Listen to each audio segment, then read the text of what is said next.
I used to think that love was something you built together. That, if you were kind and patient and you showed up every single day, it would hold. It would hold even after the person was gone. Arthur had been dead for 11 days when his mother called me into the living room, sat across from me at a table I had bought, and told me I had no claim to anything. Not the house, not the accounts, not his name. And I sat there and I nodded. Because I was still in shock, because grief does that. It makes you compliant.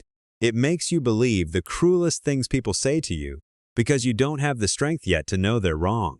I didn't know then what Arthur had left for me. No one did, not even his family. That was Eleanor Voss. She was 41 years old, 11 days into widowhood, and sitting across a table from a woman who had made up her mind. What Eleanor did not know yet, what none of them knew, was that her husband had spent the last 4 years of his life making sure that this moment, when it came, would not be the end of her. This is the story of what Arthur left behind. And the question it leaves you with is this. When someone loves you enough to protect you from something you didn't know was coming, is that the greatest gift a person can give? Or is it a weight you were never meant to carry alone? Before we go into the heart of this story, there are 3 things worth sitting with. 3 tensions that this story is going to pull at, slowly, until the answer to each of them becomes impossible to ignore. The first is about what you owe the family of the person you loved. Not legally, not on paper, but in the way you carry yourself through their grief, the way you let them into yours, the way you decide. In the 48 hours after a death, when everyone is running on something that is not quite sleep and not quite wakefulness, who has the right to what? Eleanor Voss had been married to Arthur for 9 years. She had shared his bed, his kitchen table, his Tuesday mornings, and his 2 a.m. worries, and every hospital visit in the final 3 years of his illness. She had been his wife in every sense that word carries weight. And yet 11 days after he died, she sat in her own living room and was told she was not entitled to the life they had built together. The question of what she owed them, or what they believed she owed them, runs through every part of this story like a fault line. The second tension is about what it means to truly know someone. Eleanor believed she knew Arthur completely. She knew the way he looked out of windows when something was weighing on him. She knew which silences meant he was thinking and which meant he was worried. She knew that he was the kind of man who absorbed pain quietly because he did not want the people he loved to carry what he could carry himself. She thought she had mapped every corner of him. She was right about almost all of it, but the one corner she had not seen was the most significant thing he had ever done. And he had been doing it in the evenings and on weekends for 4 years, without saying a word. The third tension is the one this story ends with, and so I will only name it here rather than explain it. It is about forgiveness. Specifically, the kind you are never asked for, the kind that is never acknowledged, the kind you have to give anyway if you are going to live forward. Eleanor would eventually have to decide what to do with Claudia Voss, Arthur's sister, the woman who sat across from her in that living room 11 days after Arthur's death and said something Eleanor has never forgotten. We will come back to Claudia, but first, we need to go back much further, to the beginning of Eleanor and Arthur, to the family he came from, and to the quiet architecture of the life they built together before any of this was necessary. Arthur Voss was by almost every measure a quiet man. He was the kind of person who remembered the small things. Your coffee order, the name of your childhood dog, the exact date you had mentioned in passing that your mother hadn't been well. He was an architect by profession, which suited him in ways that went beyond the work itself. He had a gift for understanding how spaces functioned, how light moved through a room, how a corridor felt when it was too narrow, how a house could be arranged so that the people inside it were either constantly drifting apart or gently, continuously drawn back together. His buildings tended toward the second, so did his life. Eleanor met him at a friend's wedding in the spring of 2009. She was 31, he was 34. They spent 4 hours at a table near the back of the reception hall long after the dancing had started, because neither of them wanted to stop talking. She told him she was a high school English teacher who spent her summers rereading the same 12 novels. He told her he had wanted to be a novelist once, before he understood that architecture was just storytelling told in a different language. She thought about that sentence for 3 days after the wedding. She still thinks about it now.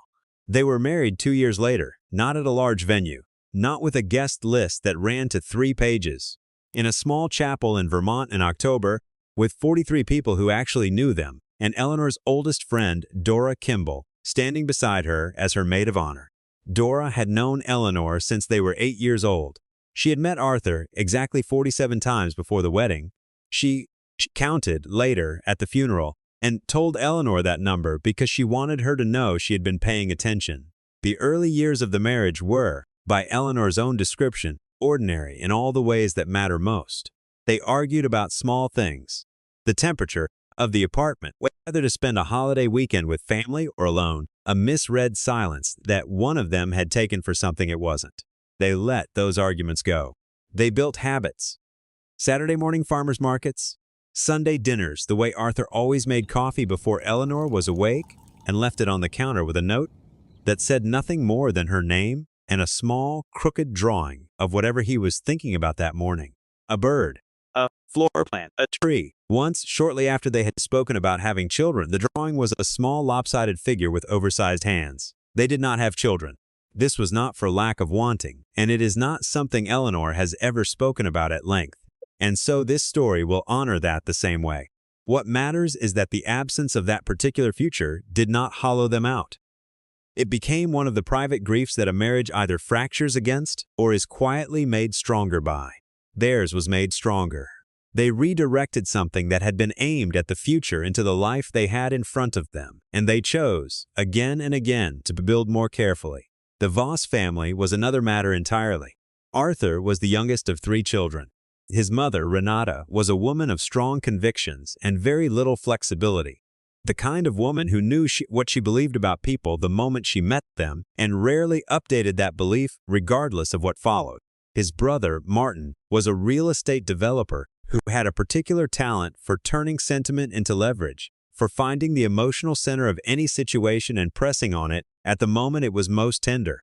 And his sister, Claudia, the most complicated of the 3, loved Arthur in a way that left no room for the woman Arthur had chosen. Eleanor felt it from the first family dinner, a coolness that was never quite cold enough to name, a pattern of small exclusions, small corrections, small comments that arrived wrapped in pleasantness but landed somewhere else entirely. She named it to Arthur once, carefully, in their kitchen late at night after a Voss family Christmas that had left her sitting in the car for 10 minutes before she could go inside. He listened without interrupting. He was quiet for a long time after she finished, and then he said something she has returned to many times since. He said, "I know what they are. I have always known, and I want you to know that I am on your side. Whatever they do, I am always on your side." She believed him. She was right to believe him. She just didn't know yet what being on her side was going to look like. The first sign that something was wrong with Arthur's health came in the winter of 2016. He was 41. He had been tired in a way that sleep could no longer fix, a heaviness that settled in the mornings and didn't lift by afternoon. He mentioned it to Eleanor once, lightly, and then didn't mention it again. That was his pattern with things that frightened him. He worried quietly and alone, and he waited until he had something concrete to say before he said it. The diagnosis came in the spring. Serious, treatable but not curable, the kind of verdict that reorganizes a life without announcing that it is doing so. He told Eleanor the same night, sitting across from her at the kitchen table with her hand held in both of his, and he said, "We are not going to panic. We are going to live our life and handle this as it comes." They handled it as it came, and somewhere inside those 4 years of handling it, Arthur began doing something Eleanor did not know about, something quiet and practical and profound, something that would not reveal itself until the worst had already happened. Arthur died on a Tuesday in March, just before dawn. Eleanor was with him. She held his hand as his breathing changed, and she held it for a long time after, in the pale early light that came through the bedroom window, the light he had always said was his favorite hour of the day, the light he had once tried to draw for her on a coffee note and given up on because, he said, some things refused to be captured in a crooked pencil sketch. She did not call anyone for 2 hours. She sat with him. She said goodbye the way people say goodbye when they have been loving someone for a long time. Quietly, completely, without performing it for anyone else. His family arrived by noon. Renata, Martin, Claudia. They came into the house as though they were assessing it. That is not a generous description, but it is the accurate one. Martin moved through the rooms slowly. Claudia went directly to Arthur's study and closed the door behind her. Renata sat down at the kitchen table. The table Eleanor had chosen, the table they had eaten dinner at for 7 years, and asked Eleanor within the first 20 minutes when she had last spoken to an estate attorney. Eleanor said she hadn't. That she and Arthur hadn't gotten around to it the way people don't get around to things they believe they have more time for. This was not entirely true, but Eleanor did not know that yet. 3 days after Arthur's death, Martin came to Eleanor with a document. It was, he explained, a version of Arthur's will. A draft, he said, that Arthur had apparently prepared at some point before his condition worsened. It named the family home as going to the estate, to be divided among surviving family. It listed Arthur's architectural practice as a family asset. It named Renata as the primary beneficiary of his personal savings. Eleanor read it twice, slowly, the way she read anything that required close attention. She asked where it had been found. Martin said it had been in Arthur's desk drawer. She asked whether it bore an attorney's seal. He said it had been drafted informally. She folded it in half, set it on the table between them, and said, "I'll need to verify this with an attorney before we discuss anything further." The room went very quiet. Claudia, who had been standing near the door, said something that Eleanor has quoted exactly in the years since. She said, "Arthur always told us you were the practical one. I didn't think it would look like this." Eleanor did not respond.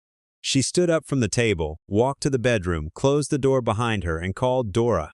Dora Kimball picked up on the second ring. She was a paralegal. She had been Eleanor's closest friend for 33 years. She listened for 11 minutes without interrupting. Eleanor has timed it in her memory, the way you time things you replay.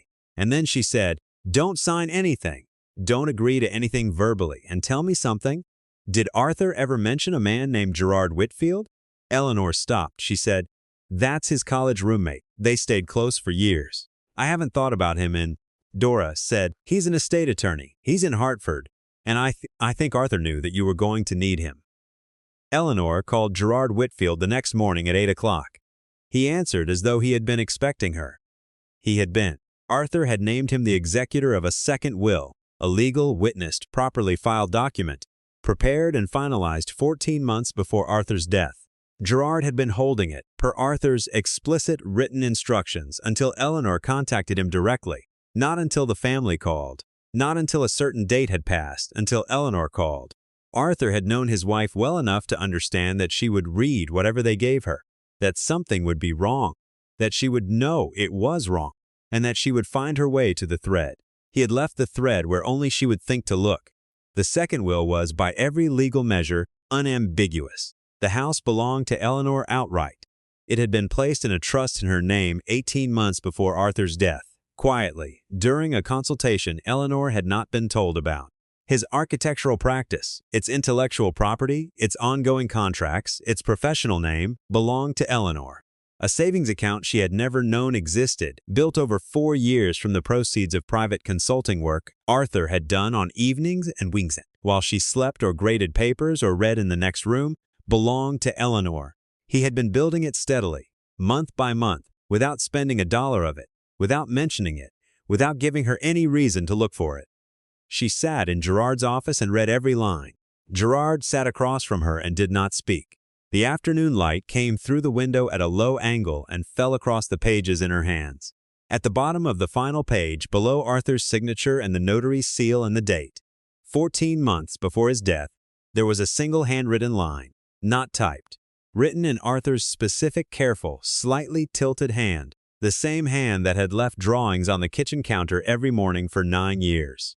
It read, "For Eleanor, who never asked me to fight for her, which is exactly why I did. She did not cry in the attorney's office.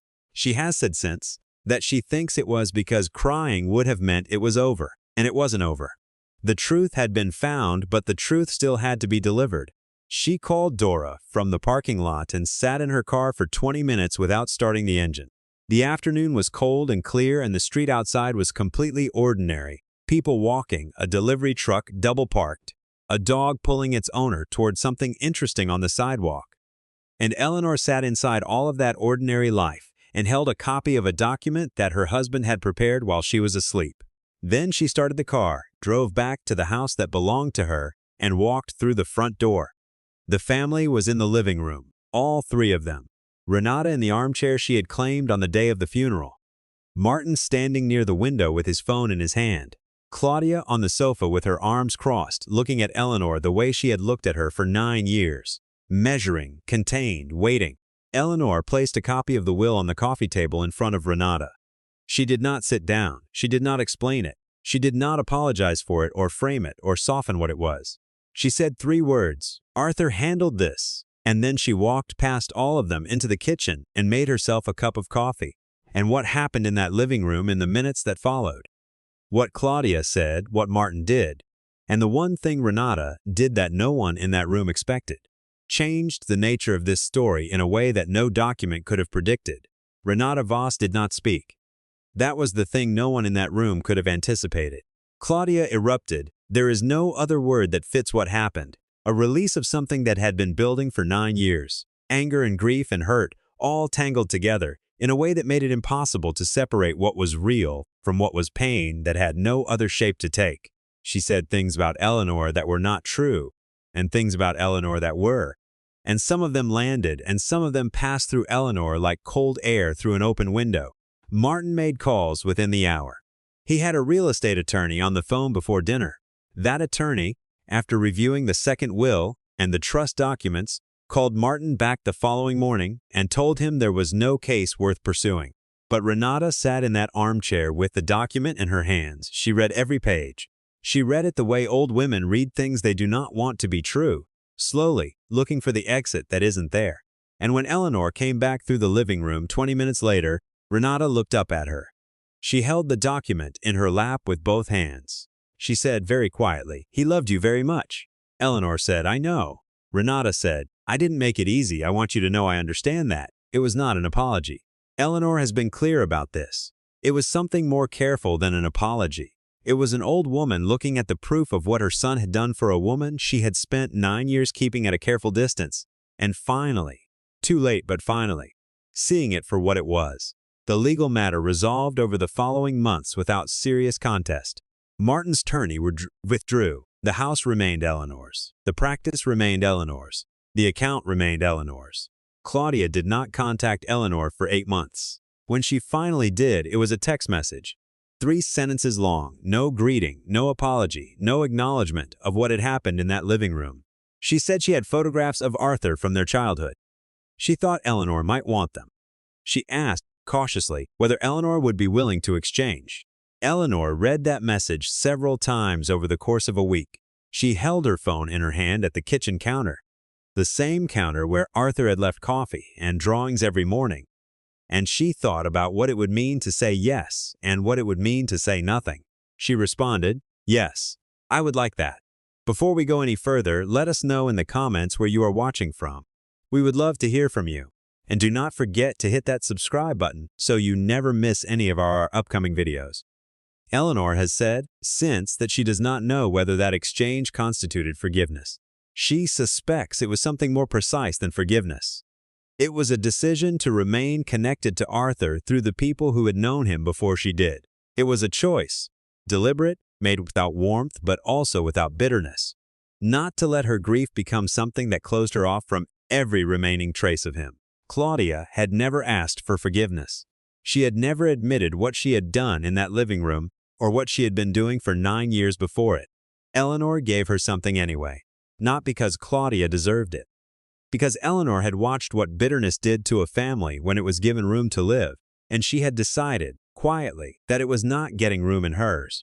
The house she kept for 1 full year. She needed to live inside it long enough to understand what it would mean to leave. She moved furniture slowly. She changed the light in certain rooms. She let herself be a person who lived alone, which she had not been in 9 years, and she learned what that felt like. The silence in the mornings, the coffee she now made only for herself, the absence of the small crooked drawings on the counter. She discovered that year that she had saved every single one of those drawings without consciously deciding to.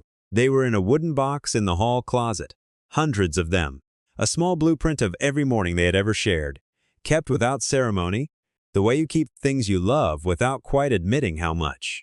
She told Dora about the drawings on a phone call that lasted 3 hours. Dora said, "You need to do something with those," Eleanor said. "I think I might write about them." She had not written for herself since her 20s. She had spent 16 years teaching other people to find language for what they needed to say. The idea of finding language for herself felt enormous and frightening and, for the first time in a year, necessary. She sat down at the kitchen table the following Sunday morning with a notebook and a cup of coffee, and she wrote the first sentence of something she did not yet have a name for. Eleanor moved out of the house in the spring of the following year. She bought a smaller place, a ground-floor apartment with large windows and morning light that came in at a low angle and filled the kitchen. She put nothing on the walls for 3 months, which was her way of learning a new space before she decided what it needed. The first thing she eventually hung was not a photograph. It was a simple wooden frame with a piece of cream paper inside it, protected by glass. One of Arthur's notes, a small crooked drawing of a window with a figure sitting beside it, and her name written underneath in his slightly tilted hand. She put it in the kitchen, above the counter, directly above where she made her morning coffee. The book she eventually wrote was not a memoir. She has been clear about this whenever anyone has asked. It is a novel, a work of fiction about a woman learning to live inside a life that was both smaller and more honest than the one she had been trying to hold together. She dedicated it to Dora. She thanked Gerard Whitfield in the acknowledgments, briefly and without explaining why. She thanked Arthur last. What she wrote about him in the acknowledgments was, "For the man who built things that outlasted him and loved in the same way." Here is the truth that sits at the center of this story. Love, when it is real, does not stop at the boundary of presence. It thinks ahead. It asks, what will she need when I am no longer here to give it? And then it quietly, patiently, methodically provides the answer. Arthur Voss did not leave behind a letter full of declarations. He did not leave a speech or a final instruction or a dramatic gesture designed to be remembered. He did a practical, humble, profound thing. He learned the exact shape of Eleanor vulnerability, and he spent 4 years closing it off from the outside, one careful document at a time, without saying a word about any of it. He did it without telling her, because he did not want her to carry the weight of knowing it was necessary. He protected her from the knowledge that she needed protecting, until the protection was the only thing left of him she hadn't yet found. Eleanor opened this story by saying she used to think love was something you built together, that if you were careful and kind and patient, it would hold even till the person was gone. She said she sat across from Renata Voss 11 days after Arthur died, and she nodded, and she believed the cruelest things they said to her because grief had made her compliant. What she could not have known then, sitting at that table, in that living room, in a house that was about to turn out to be hers, was that Arthur had been holding a counter-argument the entire time. A quiet, legal, entirely irrefutable counter-argument, the kind only a person who truly knows you can prepare. The kind only a person who has been watching how the world treats you and thinking about what it might do without him in it would think to build. The question this story leaves behind is the one Eleanor herself arrived at slowly over the course of 18 months, in a kitchen with a drawing on the wall and a coffee cup in her hand. When someone loves you enough to build something for the version of you they will never see, the version of you who goes on without them, is that a gift? Or is it a weight? Eleanor's answer, arrived at honestly and without hurry, is that it is both, and that carrying both, without pretending one of them is not there, is what love, in the end, in the most practical and permanent sense, actually asks of us. I want to ask you something before we close, and I mean it as a genuine question, not a prompt. If someone has ever done something quietly and completely for you, something you only understood the full weight of after the fact, what do you think it said about how they saw you? Not how they felt about you in a general sense, but how specifically, how accurately, how carefully they had been paying attention. Drop that in the comments. I read them. They are often the most honest thing about making these videos. And if you are carrying a story like Eleanor's, a story about grief, or a family that came for you when you were already down, or a person who loved you in a way you didn't fully understand until it was too late to tell them, I want you to know that those stories belong here. This community exists because these stories matter. They matter most when they find the people who need them. In the next story, I'm exploring a moment that looked, from every possible angle, like the worst decision a person had ever made, until it became clear that it was the only honest thing they could have done. That one is going to take something from you. In the best way, stay close. If stories like this one stay with you, you know what to do.